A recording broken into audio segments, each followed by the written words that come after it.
visiting with Saki head coach Paul Petty. And Paul, you lose this contest to Auburn 41-20. Let's go back to the beginning of the game.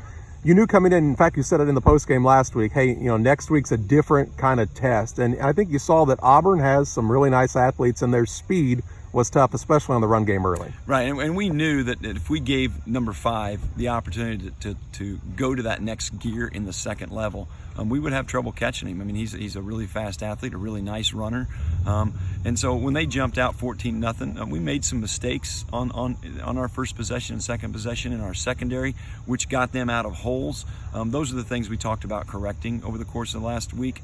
And we put a pretty good game plan together. We knew what to expect from them. Their offense didn't change this week. We didn't see anything that we didn't see on film and that we didn't prep for. Our athletes, I think after the 14-0, times in which we've seen in the past, our heads go down a little bit. We talked about last week against Riverton. We ended up getting, I think, after those first 2 drives there, 4 or 5 punt opportunities that we put them into, which puts us in a great opportunity. I thought we had really good field percentage. I thought Jacob Freeman did a phenomenal job bringing those kickoffs back well into the 30 area. We have to be able to stay on offense for at least 2, maybe 3 first downs, where we start changing where that football is being played for Auburn. I think maybe once or twice they had an opportunity to start their drive where it's going to be 4-down territory. Much harder to play defense in that situation, but the biggest victory that we came out tonight, I thought we gave them 14 points in the first half. We didn't get on the board when we should have. To me, that game was a 14-0 game at halftime.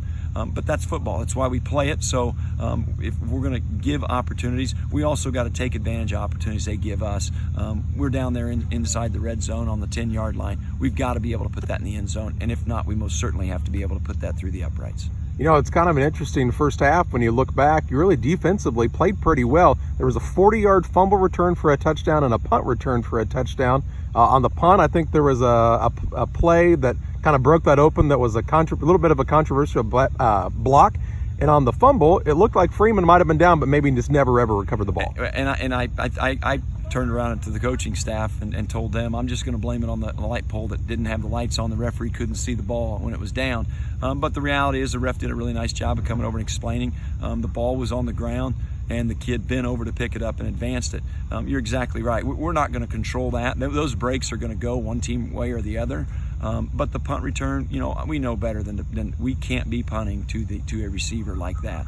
We cannot give him the ball in the open field. We look to put those punts out of bounds, areas in which he cannot make a good routine, where the majority of our team is looking to focus and corral him. Again, 14-0 if we don't have those 2 bad breaks, but we did. And so we still had to go out and play defense, which we continue to do. I thought arguably we outscored them 3 touchdowns to 2 in the second half with that late scoring. We were putting a really nice drive together for about 65 yards. Right when we got down to the 10, that quarter ended, they took their number 1 defense out, which I completely understand, but we were going to score regardless. And so that's the character that we're looking to run into this 3rd and 4th quarter.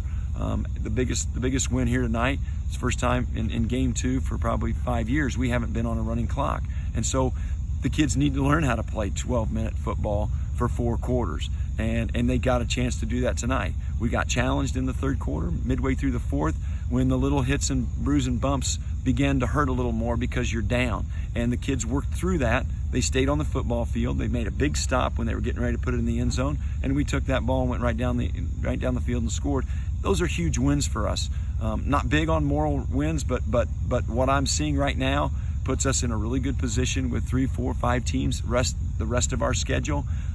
We should see us getting better, and we most certainly should see us competing just like we did tonight. I think a key point to this game, and again, I know you hate to just focus on moral victories, but sometimes you have to in times like this. They had, I think, 1st and goal from the 5, and a score would have run the clock, and your kids were resilient and didn't let them get the ball across the goal line. And we got a chance to talk to the kids, right before that play. They called a timeout, and I knew they were going to try to put it in the end zone. That's what they're looking to do, is get that running clock. And like I told the kids during that timeout, just play your spot, just play your role, and realize This is about character. It's not about this. This is not going to win you the football game. It's going to win you this particular battle, because we're looking to win one battle at a time and to eventually win that war. Thought the kids did great at that tonight. Thought they stayed with us all night long. We had some really nice plays by individuals. I thought Freeman took that shot on that fumble that got returned for the touchdown. He came right out of that, and I thought, again, you see the speed he's running at.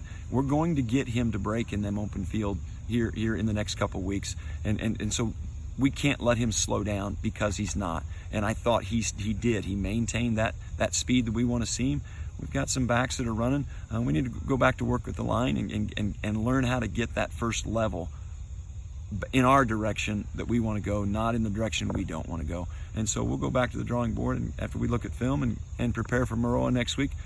Not going to get any easier for us, obviously. And so obviously, if we can take Maroa and do the same thing to them, and that is we're gonna make you punt in the first half. We're gonna hopefully improve our offense over this week and get into the end zone in the first half next week. Maroa actually was down 13-7 at half to New Berlin, came back and won that game pretty handily in the second half. But, we're challenged by a team that this Auburn team handled pretty well. And I think the biggest difference you're looking for probably this next week is against Maroa last year. Your kids, I think it was 60-0 at halftime. It was never competitive in that contest. You're looking to come out and compete. Oh, and that's and I think the kids, as you can see, that change in our defense, particularly. Even Auburn putting some points on the board. We were still gang tackling when we had an opportunity. We were still hitting hard when we had an opportunity. Again, the best way you can judge whether or not the football players really want to play football, there's nothing better than a kickoff team or a kickoff return team. And when we take a kickoff that's landing at the 10 and we advance it to the 30 against a really fast team, faster than us, we're doing the right thing. We're getting physical. We're getting where we're supposed to get. It's just putting a whole game together is what we're looking to do. Final on this one, 41-20. Sockies are home again next week against Maroa Forsyth. Coach, good luck in that game and good luck in your preparation this week. Thank you very much.